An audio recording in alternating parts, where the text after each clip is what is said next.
All right, guys, here's a quick update on the Derby Canyon Retreat, the bio-house, which, if you've been following along, is my anaerobic digestion outhouse and outdoor kitchen in the making.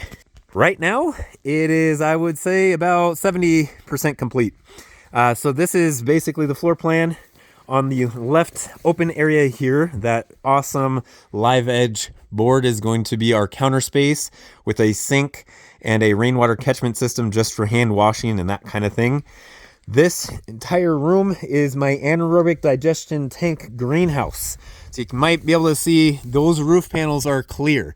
And what I'm trying to do here is increase the internal temperature of that room because the anaerobic digestion process, which is basically bacteria breaking down organic matter into methane, CO2, and then fertilizer, works better at warmer temperatures, and I believe really works the best above 70 degrees and certainly above 50 and not at freezing. So we'll see if we can't bring that average temperature up throughout the year and see how much that might boost the performance. So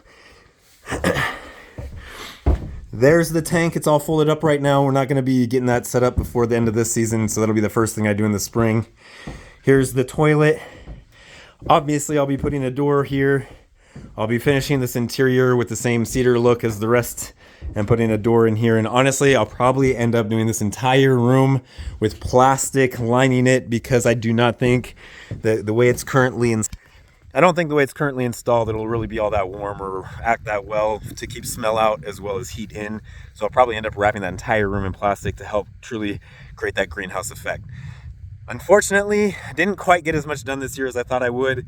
These projects take a little bit more time, especially when you're learning as you go, but that'll be a super cool very first thing in the spring for me to get going.